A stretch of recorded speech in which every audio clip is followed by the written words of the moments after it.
Bonjour, ici Pascal Girard. Bienvenue au Cercle de presse du Saguenay. Ce matin, nous recevons les 5 députés péquistes de la région pour nous livrer leur bilan de la session parlementaire. Nous recevons donc Sylvain Gaudreault, Alexandre Cloutier, Stéphane Bédard, Denis Trottier et Jean-Marie Claveau. Bon cercle.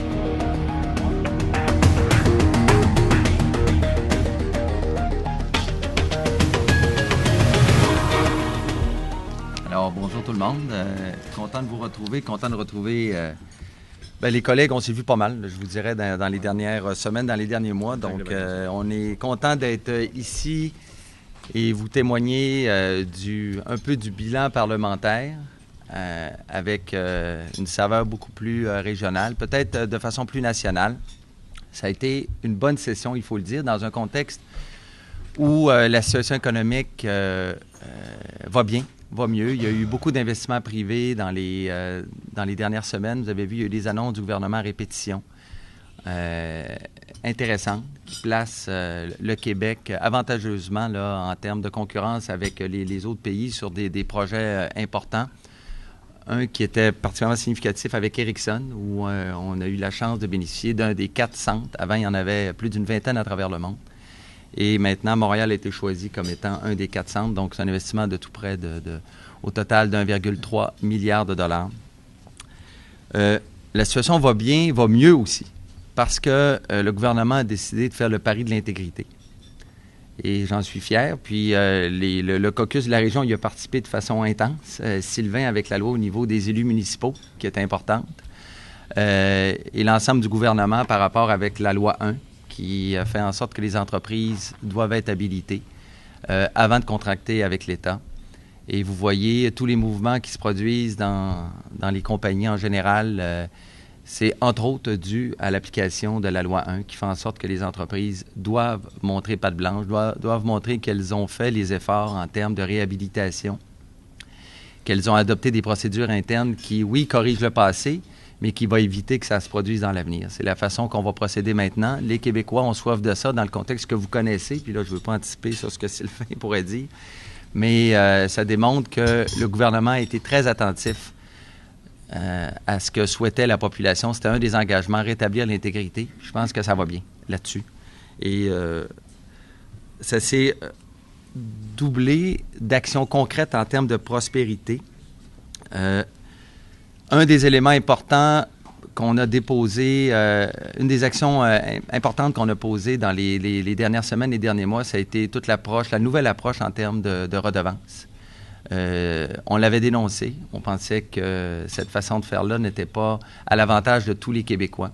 On voulait un régime minier aussi et un régime de redevances naturelles qui allait suivre le cours je vous dirais, des matières premières. Autrement dit, quand les compagnies allaient faire plus d'argent, bien, les Québécois allaient en faire plus aussi. Donc, le Québec pour tous, c'était ça en matière de redevances. Et c'est un régime qui a été bien accueilli, qui a fait en sorte que les projets ont continué. J'en prends pour preuve IAMGOLD. On a annoncé avec la première ministre un projet de tout près de 700 millions en Abitibi. Mais à travers ça, on a aussi, nous, IAMGOLD, la même compagnie avec Neobec, qui a confirmé le maintien de son projet d'investissement ici, dans la région, à Saint-Honoré. Donc, c'est important. Neobec, chez nous, c'est un grand employeur qui fait de la transformation en plus. Donc, j'ai eu la chance de rencontrer avec Jean-Marie, qui est très préoccupé par ces questions-là, les intervenants de la mine Neobec. Ils se sont déclarés satisfaits. Et celui qui s'était montré inquiet au départ, le grand boss d'IAMGOLD, a confirmé ses investissements ailleurs au Québec. Donc, c'est un élément important pour nous. Mais où on est le plus fier, il faut le dire, la forêt. C'est pas terminé en forêt, mais la région a imprégné une nouvelle façon de développer la filière bois. Et le projet de charte du bois, et c'est pas à vous que je vais l'apprendre, là, mais vient de notre région. Vient du caucus, en collaboration avec l'Université du Québec à Chicoutimi. On avait mis ça dans notre plateforme électorale 2007. En 2007. Et cet engagement régional est devenu un engagement national et est maintenant une politique gouvernementale. J'aurai, moi, avec la SIC, avec le Conseil du Trésor, à établir les différentes règles en matière de contrat public, mais ça va faire en sorte de favoriser le développement de la transformation ici au Québec, plus particulièrement au niveau des je vous dirais, de ceux qui produisent dans le domaine du bois d'ingénierie. Puis la région a une avance là-dessus, avec l'UQAC en termes de formation, avec les entreprises qui s'y trouvent en termes de production. Puis il faut mettre de l'avant. Puis la prochaine étape pour moi, pour le gouvernement, pour le caucus, ça va être d'arriver avec un immeuble gouvernemental avec une signature bois. Ça veut dire qu'un immeuble costaud où le bois va être intégré à la structure. Donc, sur la forêt, pour nous, c'est important. C'est pas terminé. C'est une étape qui était pour nous significative. Là, maintenant, il reste à faire en sorte valoriser la filière bois. L'agriculture, très rapidement, on a vu le franc 02 qu'on a annoncé chez nous. C'est une des premières annonces qu'il y a eu même en termes gouvernementaux qui favorise la transformation et le développement de certains produits de niche et de recherche avec les agriculteurs ici. Donc, c'est un événement important. Tout ça à travers toute la politique de souveraineté alimentaire qui a été déposée par mon collègue et qui est très importante pour les agriculteurs et le caucus de la région. Le Nord pour tous aussi. On a relancé le Nord comment, dans un contexte, on le sait, à travers le monde où il y a beaucoup d'investissements qui ont été remis en cause. On parle de tout près d'une centaine de milliards de dollars de projets qui se sont vus, qui ont été retardés seulement depuis environ 1 an et demi avec la baisse des matières premières. Ce qu'on a fait, c'est une nouvelle approche. On a dit aux gens, oui, on est prêt à continuer. Voici maintenant les conditions. On va impliquer les gens du milieu. On a annoncé un secrétariat où les gens du milieu vont être concernés, ils vont faire partie des décisions. Ça ne sera pas un comité à part qui ne rend pas compte à la population. C'est de l'argent public. Puis pour nous, c'est significatif pour notre développement ici dans la région. Un autre événement important, peut-être Sylvain va en parler un peu plus longuement dans le cadre des questions, mais toute la collaboration qu'on a eue des gens du syndicat de Rio Tinto et de l'entreprise par rapport au prolongement de la vie des installations pour les précuites. C'est 700 emplois qu'on a conservés ici, qu'on a prolongés. Pour nous, c'était vraiment significatif. On ne peut pas faire autrement que saluer le travail d'Alain Gagnon là-dedans et de son équipe, qui ont été visionnaires là-dedans, qui ont travaillé avec l'entreprise pour trouver une solution qui a garanti à la région le maintien d'emplois importants dans le contexte qu'on connaît. Donc, ce qu'on veut dire aux gens de la région, c'est qu'on est fiers du bilan. Par contre, on aura tous à faire des bilans, mais au niveau de l'équipe régionale, on a accompli une partie de nos engagements régionaux. On continue à travailler au niveau des saines habitudes de vie. Ça, pour nous, c'est un créneau qui est important de la région. On voit Pierre Lavoie compléter hier son grand tour. Mais à travers ça, nous, c'est développer toute la filière de recherche par rapport aux saines habitudes de vie. C'est un engagement aussi qu'on avait et qui était purement régional. Donc, on va continuer à travailler en équipe. La force de notre équipe, ça a été ça. Ça a été de travailler avant en équipe depuis des années. Et depuis qu'on est au gouvernement, on conserve la même attitude. Oui, la région est bien placée, il faut le dire. Elle détient plusieurs postes importants en termes gouvernementaux, mais ces responsabilités-là n'ont de sens que si on le met au profit de nos concitoyens de la région de Saguenay-Lac-Saint-Jean. Et je pense que mon collègue, juste un mot, notre président de caucus, aurait quelques mots à vous dire. Président de caucus, je vais vous dire la parole pour vous, étant donné que je suis le plus jeune de l'équipe. Pas en âge, mais le plus jeune au niveau de l'expérience. Oh oui, Sylvain, je pense que toi, tu es le plus jeune en âge. Alors, juste pour vous faire part du travail en équipe que j'ai découvert. Le travail en équipe, on est de provenance et de formation différentes. Et ce qu'on appelle un travail d'équipe, je l'ai découvert avec mes collègues, et tous dans l'intérêt régional.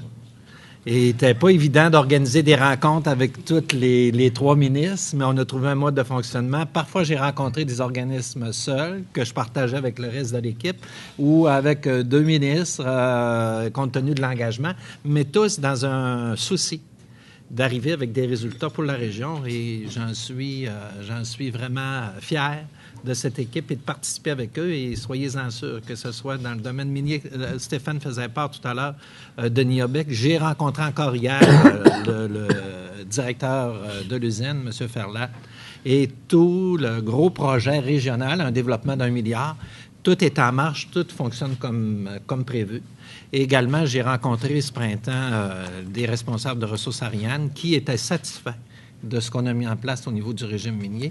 Et ceci dit, pour l'ensemble des dossiers qui touchent la région, quand c'est le bois, Denis, lâche pas, je peux vous le dire, je peux vous le confirmer, même ce qui se passe au caucus reste au caucus, mais je peux vous dire, s'il y a une personne acharnée, Denis Trottier en est un. Tantôt, j'avais envie de rire au niveau pour vous montrer la synergie qui existe au niveau de ressources ariennes. Alexandre avait, entre autres, une préoccupation de la voie de contournement. Alors, c'est certain que ça revenait au sein du caucus avec Sylvain, qui était le grand responsable. Et c'est toute cette écoute et ce partage qui est au sein de l'équipe régionale et qui donne des résultats que vous allez voir. Regardez, ça fait pas encore 1 an. Puis imaginez-vous avec l'état des finances publiques à laquelle on a pris. On a pris le gouvernement. Alors, bravo pour l'équipe, moi, que j'ai connue, que j'ai découvert, et je suis fier de cette équipe, de participer avec eux là, au gouvernement du Parti québécois. Alors, c'est bien. Merci beaucoup, M. Tlaveau. On va maintenant passer à la période de questions. J'inviterai mes collègues pour la période des questions, comme j'ai 5 invités à l'avant, d'éviter des questions du genre « J'aimerais tous vous entendre sûr ». Vous comprendrez. Donc, je demanderais, lorsque vous posez des questions... C'est une bonne question. J'apprécierais que votre question s'adresse à un député en personne. On pourra des fois faire un petit accro, mais d'éviter les questions de faire le tour. Et dans la liste d'ouverture, j'ai oublié de spécifier. Normalement, au cercle de presse, on ne reçoit jamais les mêmes invités 2 fois dans la même saison. On avait ouvert la saison en 2 temps avec ces mêmes invités-là, qui venaient d'être nommés députés. Et on s'est dit qu'à la fin de la saison, après avoir passé une année comme ministre dans plusieurs cas, que c'était comme tout neuf, donc ça permettait de les revoir. Effectivement, la saison est très différente d'à l'époque où on vous avait reçu. Et là, vous entriez au gouvernement. Et là, ça fait 2 sessions que vous êtes là. Donc, on passe aux questions. On avait annoncé la première question à Jocelyn Robert. La suivante ira à Benoît Chevalier de TVA. Jocelyn. Télé-Québec. Ma question peut s'adresser à M. Bédard. Bon. Ou vous pouvez la refiler à quelqu'un d'autre. Je vais essayer d'être rapide, mais la dernière fois qu'on s'est rencontrés, évidemment, c'est lors de votre élection. Dans la foulée du printemps érable, le PQ arrive, minoritaire, certes, mais avec Mme Marois comme première ministre, première femme élue au Québec. Le PQ qui a défendu en campagne électorale plusieurs valeurs sociales. Il y a eu, bien sûr, votre lecture du budget, les réalités, des coupures depuis, même dans les programmes d'aide sociaux et tout ça. Je me demande, c'est quoi le signal qu'on envoie, par exemple, dans la foulée du printemps arabe, dans la dénonciation du 1 de la population qui possède 99 de nos avoirs? C'est quoi le message? Êtes-vous à l'aise avec des nominations comme PKP à la tête de la société d'État comme Hydro-Québec? C'est quel message que ça envoie? Est-ce qu'il n'y a pas un message contradictoire par rapport à le message, la courte vous histoire? Voyez, il est simple. C'est la rigueur tout d'abord. On est arrivé dans un contexte budgétaire qui n'était pas idéal, avec un véritable déficit, trou d'1,6 milliard. Il a fallu prendre des décisions. On aurait pu décider de reporter tout cela. On a le pris à bras-le-corps. On a dit, il y a des choix à faire. Alors, mais on est social-démocrate. Donc, comment on le fait? Première chose, c'est s'engager auprès des Québécois de ramener l'intégrité. Je ne veux pas refaire les éléments sur lesquels on agit concrètement. Le deuxième, c'est la paix sociale maintenant est revenue au Québec. Puis ça, j'en suis fier. Les gens l'oublient, là, parce que ça s'est fait vite au début, souvenez-vous. Peut-être pas meilleure idée d'annoncer 3 choses en même temps, la même journée, aussi importante, là, Gentilly. L'abolition de la loi 78 et l'abolition des frais de la hausse des frais de scolarité. Mais ça a eu comme effet un effet simple, clair, c'est celui de rétablir la paix sociale. Celui au mois de juin l'an passé, on se demandait quand et comment ça allait se terminer. Bien, maintenant, on n'est plus là. Alors, ça, j'en suis particulièrement fier. On a aussi créé... Avec la taxe santé, c'est ce qu'on a oublié. On avait un engagement. On aurait voulu le livrer au complet. On l'a livré en grande partie. C'est celui de faire en sorte que cette taxe-là, qui était injuste envers les plus bas revenus, de baisser la pression de la taxe santé sur les plus bas revenus. Et même ceux qui gagnent 25 000 et moins, dans certains cas, je vous dirais plus 23 000, ont vu la taxe santé tout simplement annihilée. Alors, ils ne la paient plus. Et ça, c'est une trace d'un gouvernement qui est social-démocrate. Puis qu'est-ce qu'on a fait pour le reste? Ça s'est traduit par une diminution pour 3,1 millions de Québécois de cette taxe santé. L'autre aspect, c'est qu'on s'est assuré que cette taxe-là est maintenant progressive. Alors, ça veut dire que quelqu'un qui gagne 1 million en paye plus que quelqu'un qui fait 30 000 par année. Je pense que c'est ça de l'équité, c'est ça du progrès social. Et on a créé un nouveau palier d'imposition. C'est la première fois depuis au moins 40 ans qu'on crée un nouveau palier d'imposition pour les 100 000 et plus, pour faire en sorte que ce fardeau-là soit plus important pour ceux qui ont plus d'argent. Et en même temps, on a adopté la loi, d'ailleurs, c'est dans la dernière journée là, sur la maternelle 4 ans en milieu défavorisé. 20 000 places en garderie. Et effectivement, sur les 28 000 places en garderie. Donc, ça, c'est des gestes concrets. Évidemment, les gens heureux n'ont pas d'histoire. Souvent, on a beaucoup parlé d'aide sociale, mais je tiens à vous rappeler qu'il n'y a personne qui a été coupé à l'aide sociale. Ce qu'on a fait, c'est qu'on a retardé, pour ceux qui avaient 55 ans dans le contexte qu'on connaît, le montant additionnel qu'ils recevaient, qu'ils auraient pu recevoir dans le cas où on considère qu'avoir 55 ans était une contrainte à l'emploi. Alors, on s'est dit, dans le contexte actuel... On a quand même annoncé, d'éventuelles diminutions de soutien au programme d'aide sociale dans ce contexte-là. Mais c'est seulement sur cet aspect-là. Et on a touché à aucune personne s'est vue enlever l'aide qu'il recevait. Les 55 ans qu'ils recevaient vont l'avoir. Mais ceux qui ont 54 ans, à ce moment-là, ils rentrent dans un programme pour leur permettre d'avoir accès à des emplois. Et alors, vous voyez un peu de quelle façon on a agi. Dans le contexte budgétaire qu'on a hérité, vous allez dire, souvent on entend ça, sauf que nous, on n'a pas eu à créer un rapport, là. C'est les chiffres du Conseil du Trésor qui ont ressorti. Juste pour en revenir à M. Pellado, c'est le message que je voulais envoyer. Est-ce que, par exemple, précisément, l'annonce de l'appui de l'amphithéâtre avant votre découverte était une annonce prématurée, par exemple, dans le contexte de votre nouvelle lecture des budgets actuellement? Êtes-vous toujours à l'aise avec cet appui-là à partir du moment où vous devez revoir l'ensemble de votre... Vous avez vu, on l'a revu, d'ailleurs, Sylvain, il y a un travail colossal à faire, mais le projet d'infrastructure à Québec, il est réel, là. Ça répond à un besoin, il y a un consensus à Québec. Et ce qu'on a avisé en arrivant, c'est que le 200 millions, il est plafonné à 200 millions, donc l'amphithéâtre devra se faire au coût de 400 millions. Quant à l'annonce de M.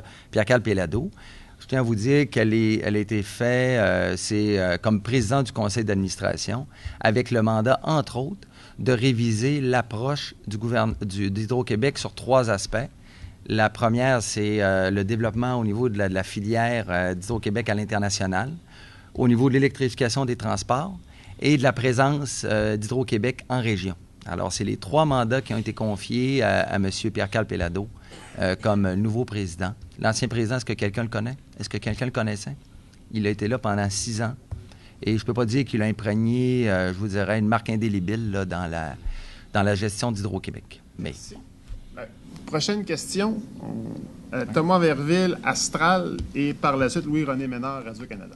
Comment? M. Gaudreau, vous êtes fait ministre du Transport, des Affaires municipales, des régions, c'est des gros ministères. Il y avait des gros dossiers là, au cours des 2 dernières sessions, notamment la commission Charbonneau, la mise sous tutelle de Laval, le transport, les routes à Montréal, c'est pas facile. Comment est-ce que vous avez trouvé ça après 6 mois? Là, votre premier bilan, ça ressemble à quoi? Est-ce qu'il y avait beaucoup de pain sur la planche, j'imagine? Juste du bon. Oui, il y avait beaucoup de pain. Il y a beaucoup de pain sur la planche. D'abord, bonjour à tous et à toutes. C'est vraiment un plaisir de vous revoir ce matin. Puis, vous savez, je veux juste profiter du moment que j'ai là, pour vous dire, depuis 8 mois, je fais beaucoup le tour du Québec. J'ai fait des conférences de presse dans toutes les régions pratiquement, au niveau national aussi, mais il n'y a qu'au Saguenay-Lac-Saint-Jean qui a le cercle de presse. Puis c'est une formule qui est enviée partout à travers le Québec. Puis moi, je pense, en tout cas, c'est un moment unique qu'on a ici dans la région. Puis c'est toujours bien de revenir puis de faire cette inversion des conférences de presse, où c'est les journalistes ou les gens des médias et des communications qui renversent la vapeur pour nous poser des questions. Alors, j'aime beaucoup cette formule-là. Mais plus précisément sur la question... sur le travail que j'ai eu à faire. Premièrement, il n'y a rien qui se fait seul. Toujours été extrêmement bien accompagné et supporté premier lieu par la première ministre, mais par les gens qui travaillent aussi avec moi au cabinet des 2 ministères, puis de la haute fonction publique, puis des collègues également au Conseil des ministres et au caucus. Et je pense que le mot qui résume tout le travail que nous avons eu à faire en matière municipale, en matière de transport au Québec, c'est le mot responsabilité. Dans le contexte où nous sommes à l'heure actuelle, et encore ce matin, vous le savez, l'actualité nous rattrape, là, la meilleure chose à faire, c'est d'agir avec le sens des responsabilités, de ne pas agir dans la précipitation et de toujours avoir au sommet de nos priorités le bien des Québécois, des Québécoises, des Lavallois, des Lavalloises, des Montréalais, des Montréalaises. Ce n'est rien d'autre que leur bien comme citoyens de ces villes qui nous mènent dans nos décisions et dans ce qu'on a à prendre comme décision en ce qui concerne les affaires municipales. Est-ce que la tutelle peut être envisagée pour Montréal? Vous en parlez des Montréalais. Là. Regardez, j'ai dit tout à l'heure à vos collègues, quand je suis arrivé, là, qu'il y a peut-être même au moment où on se parle, mais je pense que c'est plus vers 10 heures, l'UPAC va faire ses déclarations concernant les arrestations de ce matin. Moi, je ne fais aucun commentaire tant qu'on n'aura pas eu la version de l'UPAC. Vous l'avez appris dans les nouvelles? Je l'ai appris ce matin, plus tôt, là, ce matin, évidemment, là, comme ministre, j'ai été informé. Mais c'est l'UPAC qui va faire son point de presse tout à l'heure, puis on verra le reste de la journée. La journée est encore longue. Par expérience, là, je peux vous le dire. Là, le temps est long. Le temps est long, alors fin, ne nous pressons pas. Là, le temps est long. On va avoir. Puis encore une fois, c'est la meilleure preuve. Il faut agir avec responsabilité, pas dans la précipitation. Alors, c'est ce qu'on va faire. C'est ce que j'ai fait depuis 8 mois. En matière de transport, c'est la même chose. Regardez, la semaine passée, on a rendu public avec Stéphane le rapport KPMG-SECAR sur les dépassements de coûts. Pourquoi on a fait ça? Parce qu'on a agi avec responsabilité, pas dans la précipitation. Puis il nous a démontré une chose, ce rapport-là, c'est qu'il y avait eu une explosion des extras sous le régime libéral, sous l'administration de Julie Boulet comme ministre des Transports, une explosion des extras. Et dès notre arrivée au pouvoir, en septembre, à cause des signaux qu'on a envoyés, il y a déjà eu une diminution de 20 millions des extras depuis notre arrivée au pouvoir. Vous allez me dire, c'est pas assez. Je suis d'accord avec vous. C'est pour ça qu'on continue et qu'on est en action. On a agi pour modifier les comités de sélection des firmes de génie conseil. On a agi sur une programmation sur 2 ans, ce qui prévoit une meilleure planification des travaux. Je l'ai annoncé, entre autres, ici dans la région pour la programmation routière. On est en train de préparer l'arrivée et la création de l'Agence des transports qui va amener clairement une division entre l'influence politique et la réalisation des chantiers routiers. Alors, en matière de transport, on a agi de façon responsable également depuis qu'on est arrivé. Et le rapport SECAR KPMG va nous aider à aller encore plus loin. Ce matin, il n'y a personne qui travaille sur les chantiers. C'est une autre chose. Oui, mais là c'est un autre dossier. Là. Nous, évidemment, on souhaite que les gens puissent se parler le plus rapidement possible autour des tables de négociation. Merci. Prochaine question, Benoît Chevalier qui fait un retour. Prochaine question. Et par la suite, ce sera Louis-René Ménard, Radio-Canada. Benoît. Monsieur Bédard, j'aimerais vous entendre sur la grève présentement dans l'industrie de la construction. Vous anticipez quoi comme impact? Est-ce qu'il y a une date butoir au niveau de Québec pour savoir, bon, si le conflit s'étire, est-ce qu'on fait une loi spéciale? Avez-vous pensé à ça? À ce moment-ci, ce qui est important, c'est de rappeler les parties à leurs obligations. Donc, de négocier, de trouver une solution, de faire en sorte que les intérêts particuliers tiennent compte aussi de l'intérêt public. Donc, et on ne peut pas faire autrement que dans le contexte qu'on est où il y a plusieurs grands chantiers au Québec. C'est de trouver des solutions puis de continuer à discuter. C'est ce que tout le monde souhaite. Et la dernière fois, lors de la dernière négociation, il y avait eu 2 journées, je pense, de grève générale. Nous, comme gouvernement et comme équipe régionale, on ne peut pas faire autrement que dans le contexte actuel de rappeler les partis à l'obligation qu'ils ont de trouver une solution. Est-ce que vous avez une date, 1 semaine, 2 semaines? Peut-être qu'il y a en 2 semaines, vous avez... Regardez, c'est le milieu de la construction est un milieu que tout le monde connaît. Il n'y a pas eu de décret de la construction depuis 1993, je pense. Donc, les partis ont toujours trouvé des solutions. On les invite à le faire actuellement. Merci. Donc, prochaine question, Louis-René Ménard, Radio-Canada, qui sera suivi par pas tout à fait deux personnes à droite, Roger Boivin. Louis-René. Moi, j'avais des questions sur l'actualité brûlante d'aujourd'hui, mais là, les réponses ont déjà été données.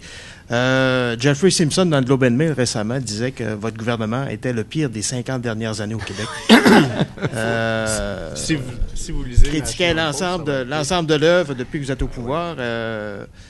Comment est-ce que vous percevez ça, une critique comme ça d'un columniste de Toronto qui est... Il faut que ça vienne de Toronto, là, Toronto, mais écoutez, quand tu es jugé de Toronto, c'est sûr que le choix qu'on a fait sur la langue a peut-être pu les déranger. Le choix qu'on a fait sur les valeurs québécoises, réaffirmer les valeurs québécoises, ça peut déranger.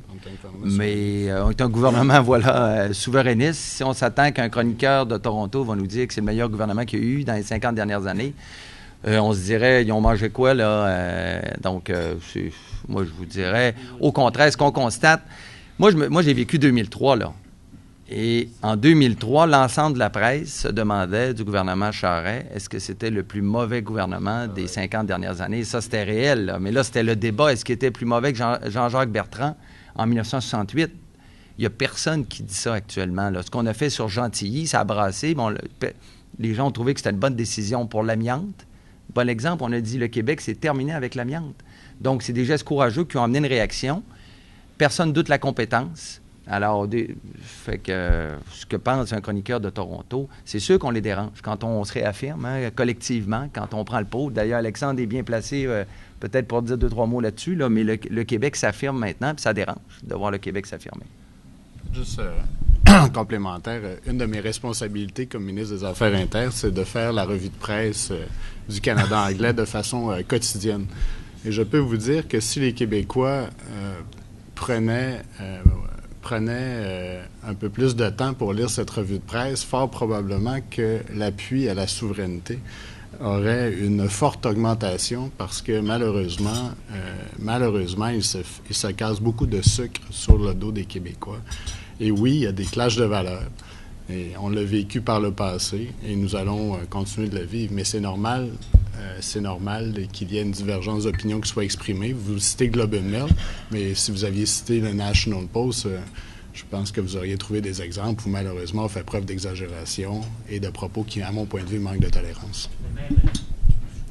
Oui, rapide. Louis-René, je vais peut-être obligé de t'arrêter parce que j'ai à peu près 8 journalistes qui font en fait. Je sais pas que j'aime pas trop intervenir normalement, mais là, ce matin, en plus que j'ai 5 invités en avant.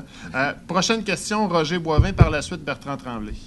Alors, bon matin tout le monde. Courte, si possible. Oui, la question est plus régionale. Je ne sais pas à qui la poser, puisqu'elle touche presque tous et chacun d'entre vous. C'est nos amis de Résolu et le projet, notamment Jim Gray. Où est-ce qu'on en est là-dessus? Je l'adresserai peut-être à M. Godreau, qui a été à la craie, tout ça, puis mais évidemment, pourrait s'adresser à tout le monde, puisque donc l'état des négociations, Jim Gray est résolu avec sa proposition. Écoutez, sur la question de Jim Gray, vous savez, on a tendance à toujours coller ça juste à Jim Gray, là, mais c'est beaucoup plus large que ça. Hein. On l'appelle Jim Gray, puis là, ça dénote tout un ensemble de dossiers, là. Puis j'insiste là-dessus parce que Jim Gray est un bail sur 5 baux. Et on a toujours dit qu'on allait avoir une vision d'ensemble de ce dossier-là, et c'est ce qu'on fait. Il faut se rappeler une chose très importante. Quand on est arrivé au gouvernement, on s'est aperçu que le précédent gouvernement, une fois qu'il avait tiré sa blague, comme on dit, là, il n'avait absolument rien fait, sauf de prolonger sans cesse les délais. Nous, en ce qui nous concerne, avec Martine Ouellette, puis on l'a rencontré comme caucus à plusieurs reprises sur ce dossier-là. On est en contact constant avec Martine et on avance sur ce dossier-là de sorte qu'on va être en mesure d'arriver avec une solution bientôt. Mais entre-temps, on n'a pas été inactif. Parce que une des conséquences très directes de nos rencontres et des discussions entre le gouvernement est résolue concernant l'ensemble des dossiers autour, entre autres, de Jim Gray, c'est l'entente qui est intervenue pour la protection des retraités. Ça, c'est majeur. C'est majeur. Et vous savez que ça a été une attente, c'était des attentes très élevées, puis avec raison, de la part des retraités de Résolu. Je me souviens en campagne électorale, vous vous souvenez, on avait fait une sortie avec les retraités pour dire qu'on allait régler ce dossier-là. Et à leur satisfaction, on a réglé le dossier de sorte que la compagnie Produits forestiers Résolu va investir des sommes beaucoup plus importantes dans le fonds de pension, de sorte que ça va représenter un gain de 240 millions pour les travailleurs et les retraités. Ça, là, c'est un résultat direct du fait que, comme gouvernement, on s'est impliqué dans le dossier Résolu. Il reste encore des choses à régler concernant plus la gestion des barrages, les investissements également pour l'avenir des usines, puis on est en train de le régler. Mais à la différence de l'ancien gouvernement, c'est qu'on a été capable de donner des résultats concrets. Et les premiers résultats, c'est envers ceux et celles qui sont les plus préoccupés, pour lesquels on se préoccupe le plus, c'est les travailleurs et les retraités de Résolu. Ça, pour nous, dans le fond, on a bien beau parler de la forêt puis de l'industrie forestière, mais dans le fond, c'est qui, au bout de la ligne, là, qui a besoin de support puis de soutien? C'est les travailleurs puis les retraités. Ça a été notre priorité. On a agi pour avoir des réinvestissements de la compagnie sur le fonds de retraite. Là, pour le reste, très bientôt, on sera en mesure de vous revenir pour la suite des choses. Merci. Prochaine question, Bertrand Tremblay, Le Quotidien, qui sera suivi par Karine Gagnon, Journal de Québec. Il y a le 13, hein? Oui, effectivement. Avec vos invités de la semaine dernière. Alors, je poserai d'abord, si vous permettez, M. le Président, je poserai une question à M. Trottier. Une question? J'ai une file, là. Alors, parfait. Alors, je vais poser ma question à M. Trottier pour lui demander si la perception dans l'industrie forestière s'améliore dans les grands centres. C'est sûr qu'il y a beaucoup d'ouvrages à faire, mais le fait qu'on ait mis de l'avant la Charte du bois, d'après moi, va y contribuer considérablement. Ce qui est un peu regrettable dans ça, c'est que, comme disait Stéphane tout à l'heure, on a proposé ça en 2007. On a dit au gouvernement, mettez ça de l'avant, là, ça va être bon. Puis la preuve, c'est quand c'est sorti, là, tout le monde était d'accord avec ça. Il y a eu les gens du ciment, mais c'est compréhensible. Mais en dehors de ça, là, des critiques, il n'y en a pas eu. Ça veut dire que c'était vraiment attendu. C'est quelque chose de très bien. Le gouvernement aurait pu le faire. Il y a eu 5-6 ans pour faire ça. Il ne l'a jamais fait. Mais je suis persuadé que le fait qu'on ait la Charte du bois, que le gouvernement s'oblige à mettre du bois dans ses constructions, qu'on puisse aussi donner une meilleure formation aux ingénieurs, qu'on puisse aussi développer une fierté autour du bois, qui est une ressource noble, écologique et surtout renouvelable, va contribuer à améliorer l'image. Parce que je pense que si on a un message à donner à l'ensemble du Québec, d'abord, je ne pense pas qu'il faut s'attaquer aux écolos. Là. Ça, c'est, de toute façon, moi, je suis un écolo. Là, ça fait que je m'attaquerai moi-même. Je pense qu'il faut qu'on puisse dire à l'ensemble des Québécois et des Québécoises, plus on va utiliser du bois, plus on va en couper, puis plus le Québec sera écologique. C'est ça le message qu'il faut qu'on donne. Puis ça, c'est un message qui est vrai, qui est réel, qui à ce moment-là est peut-être le meilleur message qu'on peut donner. Si on est capable de faire passer ce message-là, je pense qu'on va avoir fait un grand bout de chemin. Puis il y a quelqu'un l'autre jour qui me racontait qu'il avait assisté à une espèce d'événement, une foire commerciale en Suède, puis ça se passait dans un aréna, puis il y a des gens qui rentraient de différents métiers, puis il me racontait que quand les travailleurs forestiers sont entrés dans l'aréna, il y avait 25 000 personnes, les gens se sont levés debout pour applaudir. Moi, je rêve du jour où on aura, je sais pas, moi, au Stade olympique ou au Forum ou en tout cas ou ailleurs, ou au Colisée peut-être en tout cas, qu'on puisse voir des travailleurs forestiers rentrer puis que les Québécois se lèvent debout et applaudissent parce que c'est le meilleur produit qu'on peut avoir. Il faut qu'on le fasse davantage connaître, puis il faut que les gens en soient fiers. Puis c'est la première mission que je me suis donnée quand Mme Marois m'a donné cette fonction-là. Il reste beaucoup de travail à faire, mais je pense que ça s'améliore. Merci beaucoup. Prochaine question, Karine Gagnon, Journal de Québec, qui sera suivie par Andréane Lamotte, CKRS. Bonjour, M. Bédard. Vous avez parlé tantôt du projet d'amphithéâtre. Là. Vous êtes revenu sur l'engagement de 200 millions et tout ça.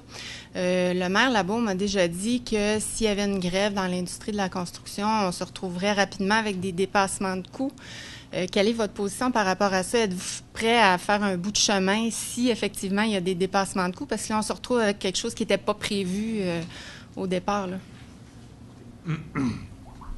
Sur la situation de l'amphithéâtre, on est dans les premières heures d'un conflit que tout le monde souhaite très court. Alors, on a exprimé notre point de vue tantôt sur la responsabilité qu'ont les partis de trouver un terrain d'entente pour le bénéfice de tout le monde. Donc, et quant à l'amphithéâtre, c'est une gestion jusqu'à maintenant qui est, je vous dirais, impeccable, parce qu'il y a un délai très court avec une gestion par l'eau qui implique, je vous dirais, une attention importante là, des gestionnaires. Pour l'instant, tout va bien. On est dans les échéanciers, dans les délais, dans les montants. Et attendons avant de conclure quant à ce qui se passe actuellement. Je pense que tout le monde souhaite au Québec que les partis se reparlent puis que la situation de la construction reparte. Sur ce dossier-là, vous avez parlé tout à l'heure que la paix sociale était revenue au Québec.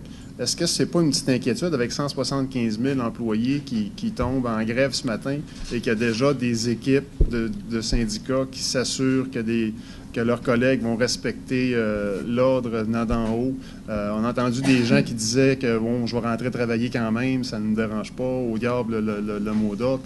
Parce que c'est beaucoup, 175 000 travailleurs là, qui vont se surveiller un l'autre. L'absence de paix sociale, c'était l'an passé, là. Quand tu as des gens dans la rue, tout le temps, qui militent pour une cause juste, là, et un gouvernement qui n'a plus de crédibilité pour être capable de mettre fin à une situation. C'est ça, une situation chaotique. Là, on est dans un contexte de négociation où chaque parti adopte des stratégies. Alors, on n'est pas au niveau de la paix sociale, on est dans un contexte de négociation qui a un impact sur l'activité, par contre. Donc, c'est autrement. Il n'y a personne qui est dans l'illégalité actuellement, il faut se le dire. Là. C'est la fin... ça s'inscrit dans un contexte de négociation où les gens exercent leurs droits. Mais bon, donc c'est bien différent. Merci. Prochaine question, Andréane Lamotte, CKRS, qui sera suivie par Louis Tremblay, Le Quotidien. Ma question est pour M. Gaudreault. Dans le financement qui est survenu la semaine dernière pour les clubs de motoneigistes pour l'entretien des sentiers, est-ce que la menace de la Fédération des clubs de motoneigistes de fermer 13 clubs au Saguenay-Lac-Saint-Jean, Chibougamau, Chapet, ça a joué dans les négociations et ça a fait qu'il y a eu du financement finalement? Bien, écoutez, d'abord, je suis très, très content que vous posiez la question parce que c'est tellement une bonne nouvelle. Ben oui, c'est tellement une bonne nouvelle pour le Saguenay-Lac-Saint-Jean, mais pour tout le Québec. Écoutez, moi, comme ministre des Transports, une des premières choses que j'ai mis au sommet de ma pile de dossiers, là, tout à l'heure, on me posait la question, là, ben, c'était le dossier des VHR. Parce que, vous savez, il y a des mauvaises langues de Montréal qui ont dit hey, un ministre qui vient de Jonquière, des Transports, comment il va faire pour comprendre les enjeux de bouchons de circulation à Montréal? Mais bizarrement, on ne s'est jamais posé la question si un ministre des Transports de Montréal pouvait se questionner sur les VHR. Là, et la motoneige. Et la motoneige, puis les quads. Là. Alors, c'est une dimension importante des transports aussi. Tout ça démontre que, finalement, ça n'a rien à voir, la provenance des ministres, peu importe. Là, c'est une parenthèse. Mais ça m'a tellement choqué. Cycliste en plus. Ben oui, en plus, un athlète. Hier, en fin de semaine, j'ai roulé encore au-dessus de 180, presque 200 km, là, même si je n'étais pas au grand défi, là, mais j'ai fait mon grand défi à moi. En tout cas, peu importe. Un petit peu de digression. Tout ça pour dire que c'est tellement une bonne nouvelle. Non, moi, je fonctionne pas sous les menaces, là. Dès le départ, on trouvait que c'était important de soutenir cette industrie qui est cruciale pour le tourisme, mais pas juste pour l'industrie touristique, pour l'ensemble du Saguenay-Lac-Saint-Jean, parce que des motoneiges, des quads, c'est des gens qui circulent, qui arrêtent faire des achats, dormir ici et là. C'est aussi un loisir important à soutenir. C'est des milliers de bénévoles. Moi, ça m'impressionne. À chaque fois que je rencontre les fédérations, que ce soit quad ou motoneige, c'est des milliers de bénévoles. Puis dès le début, ils m'avaient fait part de leurs propositions. Puis moi, ce qui m'importe, là, c'est d'arriver en bout de ligne avec des sentiers durables. Presque la totalité des sentiers, des circuits sont réglés. Il reste quelques éléments à régler. Et pour arriver à ça, la meilleure chose, c'est d'avoir des agents de liaison. Et ça, c'est à la fois les quads et les motoneiges qui le demandaient. Donc, des gens sur le terrain qui vont faire la liaison entre, par exemple, des propriétaires de terres privées, la Fédération de motoneige, entre elles-mêmes, les quads et les motoneiges, parce qu'il y a des sentiers de quads qui peuvent être utilisés l'hiver pour de la motoneige. Donc, ça prenait des agents de liaison dans toutes les régions du Québec. Et ça prenait aussi des investissements pour les infrastructures. Réparer un ponceau ici, réparer une passerelle ailleurs, bon, etc. Alors, on a répondu à ça. Puis, je pense que nous sommes le gouvernement qui est allé le plus loin en matière de soutien au VHR. Et ça, c'est important. Nous sommes le gouvernement qui est allé le plus loin à cet égard. Et c'est un signal très fort qui est envoyé pour les bénévoles de ces deux fédérations. Et d'ailleurs, que ce soit les quads ou que ce soit les motoneiges, vous irez voir là, sur Internet, là, les deux ont émis des communiqués de presse positifs et enthousiastes. Alors, je pense qu'on va arriver vraiment à des résultats, parce que là, ça implique tout le monde avec les agents de liaison. Merci. Prochaine question, ce sera Louis Tremblay du Quotidien, qui sera suivi par Laval-Gagnon. Oui. Je vais revenir sur la question de la problématique de la forêt. Le président de Résolu fait le tour des régions du Québec en ce moment et sonne l'alarme quant à la possibilité forestière qui a diminué là, de près de 50 en 5-6 ans au Québec, puis le forestier en chef va encore annoncer un autre 10 ou 11 de coupure pour l'année prochaine dans la région. Et on me dit qu'il y a un mépris de Résolu dans les bureaux des députés régionaux par rapport à ce que Résolu... on parle de propagande, on parle de toutes sortes de choses, sauf qu'il reste que les coupures du forestier en chef, là, c'est pas de la propagande, c'est la vérité. Mais est-ce que le gouvernement est plus enclin à croire les industriels ou à croire les groupes de pression là, qui réclament toujours, en fait, l'agrandissement des aires protégées, puis un certain nombre de politiques qui vont impacter? Et est-ce que le gouvernement va enfin fixer la limite nordique de la forêt boréale commerciale? Parce que on travaille là-dessus depuis 20 ans, puis il n'y a pas encore de décision de prise. Puis ça va avoir un impact majeur sur l'avenir de la foresterie dans la région et au Québec. D'abord, il n'y a pas de mépris pour personne parce que nous, on travaille pour tout le monde. Puis, en ce qui concerne la possibilité forestière, je pense que nous, l'intervenant majeur qui est celui qui est nommé pour nous donner les meilleurs résultats indépendants, c'est le forestier en chef. Bon, c'est sûr que, tu sais, il y a toutes sortes de monde dans la société. Moi, il y a quelqu'un qui m'a envoyé un courriel à un bon moment en me disant c'est pas 50 en haut de la limite nordique qu'il faudrait protéger, c'est 100 Je lui ai dit, écoute, si on fait ça, là, on va perdre 15 000 emplois, 15 000 jobs. Ah, il m'a répondu, c'est pas grave. De toute façon, c'était des jobs qui n'avaient pas d'avenir. Ça fait que là, disons que, tu sais, il y a toutes sortes de monde qui ont toutes sortes de positions. Nous autres, ce qu'on a à faire là-dedans, c'est de faire en sorte qu'on puisse, on pourrait dire, multiplier les emplois, maintenir les usines en vie, tout en respectant toutes les normes qui existent en matière de protection, que ce soit des espèces menacées ou que ce soit au niveau des aires protégées. Puis je suis persuadé qu'il y a moyen de trouver un équilibre là-dedans. Il y a une solution dans ça, peut-être qu'il y en a plusieurs, mais il y en a au moins une. Bon, si le forestier en chef annonce des coupures, à ce moment-là, la solution, c'est de pouvoir faire une foresterie plus intensive. Ça se fait dans plusieurs pays.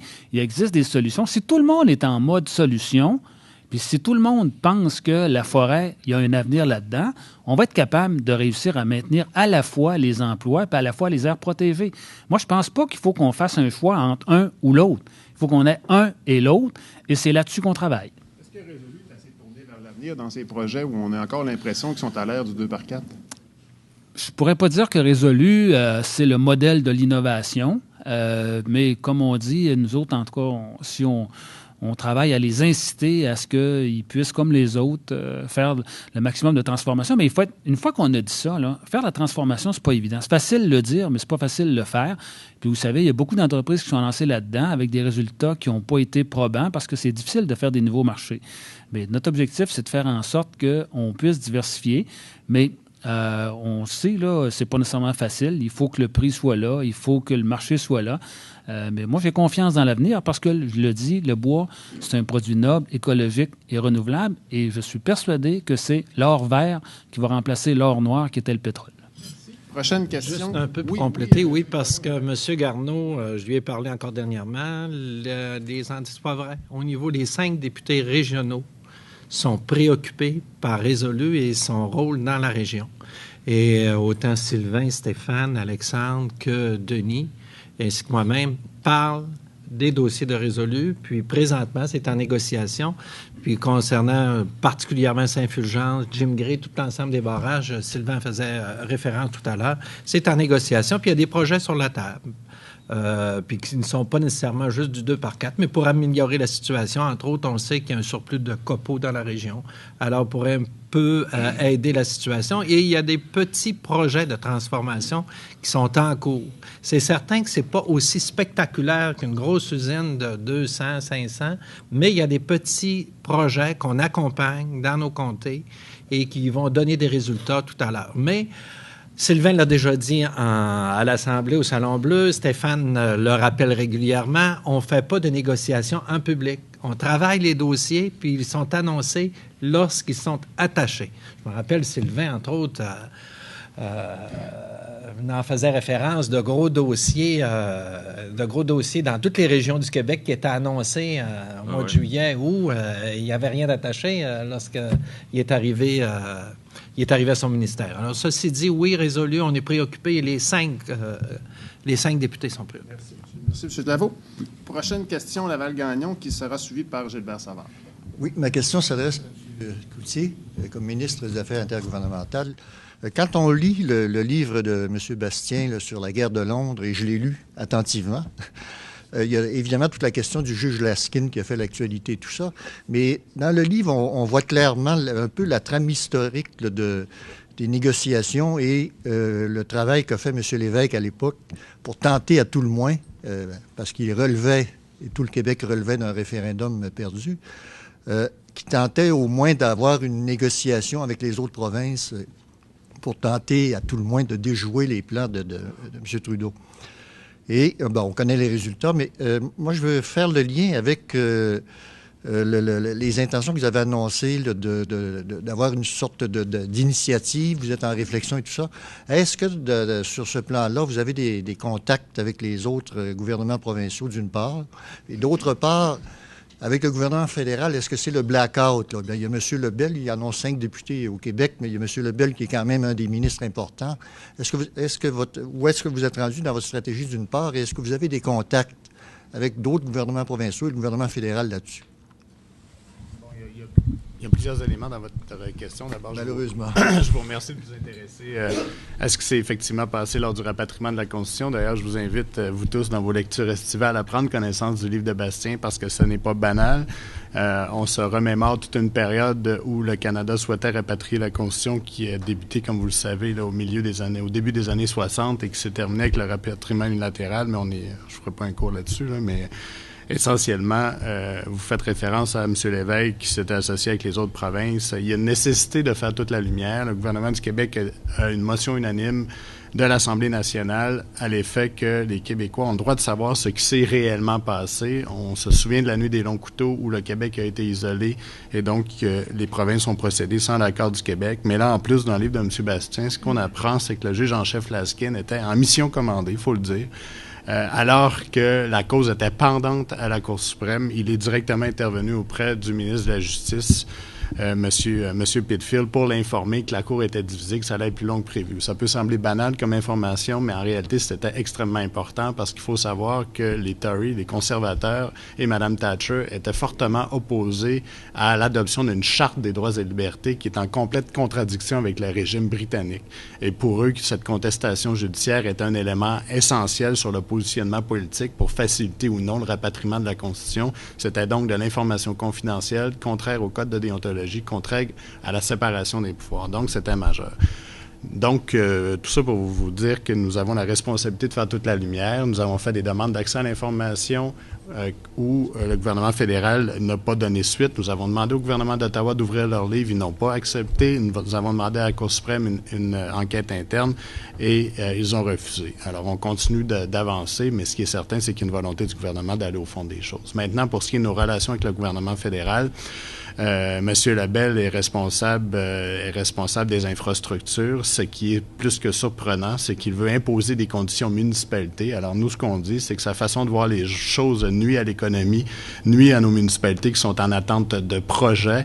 Il souhaite une double administration pour la gestion des sommes en infrastructure, ce qui est nuisible parce qu'il vient doubler des activités du Québec, vient ajouter des structures inutiles et vient ralentir l'octroi de sommes, alors que les maires, ce qu'ils nous demandent, c'est une réduction de la paperasse, une réduction de l'administration et une réduction de la reddition de comptes. Alors, vous aurez compris que nous, ce qu'on souhaite, c'est un transfert d'argent à Québec pour qu'ensuite les ministres concernés puissent procéder à l'intérieur des programmes.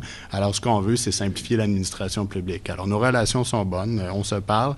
Maintenant, évidemment, il y a des divergences d'opinion. Je parle à mes homologues des autres provinces canadiennes. J'étais à Toronto récemment pour parler de la main-d'œuvre. Il y a la rencontre des premiers ministres qui est en préparation pour le mois de juillet, auquel je vais être avec Mme Marois.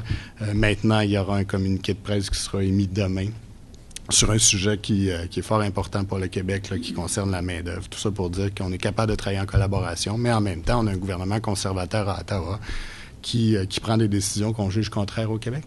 Merci. Prochaine question, M. Gilbert Savard, qui sera suivi par Linda Bergeron, Radio-Canada. Que je veux revenir sur l'histoire du conflit qui a été déclenché à minuit la nuit dernière dans l'industrie de la construction. Vous vous êtes bâti une réputation de vite sur la gâchette. Mme Marois, depuis l'automne dernier, dans plein de dossiers, Mme Marois a dit vendredi en faisant le bilan, on a été trop vite très souvent, donc là, on va ralentir. Est-ce que vous ne risquez pas de tomber dans l'immobilisme en faisant cela, parce que c'est en fait ce que vous reprochez au gouvernement précédent? J'aurais tendance à vous dire non. Au contraire, vous avez vu, on a déjà annoncé qu'on allait aller de l'avant pourquoi. Avec la Banque de développement. Qu'on allait aller de l'avant aussi avec un projet de loi sur les valeurs québécoises, qu'on allait aboutir aussi d'une politique industrielle, et on doit tous être fiers ici en passant qu'on a adopté une loi qui fait qu'au Québec, il y a des élections à date fixe. C'est quand même des avancées démocratiques importantes. Dans le domaine de la construction, c'est que là, le conflit vient de commencer. Alors, ça ne veut pas dire qu'on ne s'y intéresse pas. Il n'y a pas de solution au moment où on est. Notre seule responsabilité, c'est d'inviter les gens à discuter. Alors, et à trouver une solution dans le contexte qu'on connaît.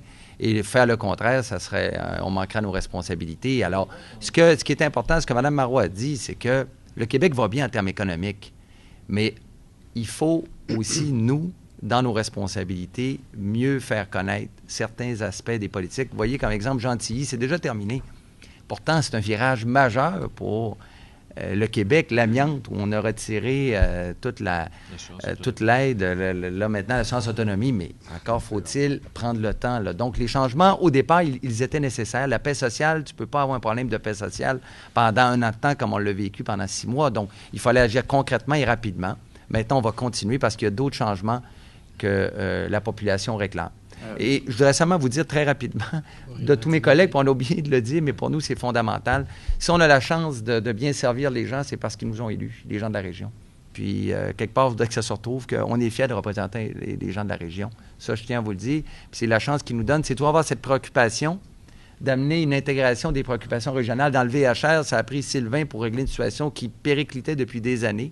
Travailleur sylvicole, je dois le dire, ça va être la première fois dans l'histoire qu'un président du Conseil du Trésor, avec Denis, avec Martine, on s'assoit aussi souvent avec les représentants des travailleurs. C'était jamais arrivé. Donc, il y a une couleur régionale. La Charte du bois, il y a une couleur régionale à ce gouvernement-là. Puis, le vote des gens, de nous faire confiance, là, ça en fait partie. Merci. Ouais, je vais vous arrêter, M. Savard. Je suis désolé, Gilbert, parce qu'il me reste 4 minutes, puis je vais obligé de t'arrêter, Gilbert. Je suis désolé. Parce que je veux vraiment passer... C'est pire que la période des questions. Excuse-moi, Gilbert. Linda Bergeron, Radio-Canada. Je suis désolé, Gilbert, mais... Ma question s'adresse au ministre des Affaires municipales. Monsieur Gaudreault, j'aimerais vous entendre sur la décision récente qui autorise la prière avant les séances municipales de conseil et le maintien là, des symboles religieux dans les salles publiques. Oui, bien, écoutez, c'est une décision de la Cour d'appel. À ce que je sache, on est encore dans les délais d'appel. Actuellement, oui. Oui, on est encore dans les délais d'appel. Alors, je veux être très prudent à cet égard parce qu'il peut y avoir encore des recours qui vont se faire en Cour suprême. Et je n'ai pas l'intention de me mettre le bras, ni même le bout du doigt, dans ce tordeur juridique. Alors, on va voir ce qui va arriver dans les prochains jours, parce que le délai d'appel doit achever. Pour le reste, de façon plus générale, vous savez qu'on a un projet de charte des valeurs que nous voulons déposer à l'automne. C'est dans la cour de mon collègue et ami Bernard Drainville et il arrivera avec son projet à l'automne. Et on pense que tout ça va contribuer à éclaircir bien des questions au Québec. Mais pour le reste, je ne veux pas aller plus loin là-dessus. Merci. Prochaine question et dernière question à Louis-René Ménard de Radio-Canada. Les inondations récemment, il y a quelques semaines, Gervière-Chicoutimi, Lac-Kenogami, ont relancé le dossier. La question s'adresse à M. Godreau ou à M. Bédard. Relancer le dossier d'un barrage au niveau de la rivière Picoba dans la réserve phonique de Laurentides. Projet qui avait été proposé par la commission Nicolet. Est-ce qu'il y a une réflexion qui s'est entamée à nouveau au gouvernement du Québec sur ce dossier-là? Écoutez, je vais dire plusieurs choses à cet égard. D'abord, quand il y a eu la situation, il y a 2 semaines là, d'inondation, des seuils d'inondation importants, tout de suite, moi, j'ai été en contact avec le ministre de la Sécurité publique, avec le secrétaire général du gouvernement. Je suis allé sur les lieux également voir la situation de près, entre autres accompagné du conseiller municipal de Lac-Kenogami, M. Quentin, pour m'assurer que les choses se déroulaient correctement. D'ailleurs, une des démonstrations qu'on a eues, c'est qu'on a bien fait, puis je vous rappelle que c'est à la suite des interventions en 2007 que j'ai faites comme député de Jonquière, on a bien fait de faire le dragage de la rivière aux Sables en amont du pont à Pibrac, là. Parce que là, on a vu, puis moi je l'ai vu de mes yeux vus, là, je suis allé sur place, que la rivière aux Sables a été capable d'en prendre beaucoup plus. Maintenant que là, la situation est rétablie, il s'adonne que le ministère des Transports est le ministère qui a la meilleure expertise en évaluation des sols dans l'ensemble du gouvernement du Québec, parce que c'est souvent le ministère des Transports, justement, que ses travaux, par sa mission même, qui évalue les sols. Puis on est demandé comme expert dans plein d'autres dossiers à travers les autres filières du gouvernement, parce qu'on a cette expertise-là. Alors moi, j'ai demandé aux équipes en place de nous faire un bilan. Parce qu'une fois que la poussière est retombée, là on va regarder ce qu'il y en est. Il y a également que le ministère de l'Environnement avec lequel on va s'asseoir pour le centre d'expertise hydrique et l'évaluation également là, à distance des barrages, de la capacité de rétention des barrages par rapport à la température quand ça arrive. Et l'autre élément concernant Picoba, je veux juste vous dire... Oui, je termine en disant que les associations, entre autres du lac Kenogami, l'Association de protection du lac Kenogami, Comité de bassin versant, avaient déjà eux-mêmes écarté un peu cette solution-là. Alors, c'est une solution qui est très dispendieuse, mais la sécurité n'a pas de prix. Nous devrons, une fois que là, la poussière est retombée, que l'eau a baissé, faire une évaluation de l'ensemble de la situation à ce moment-ci. Merci beaucoup, M. Godreau. Merci beaucoup à mes 5 invités. Merci.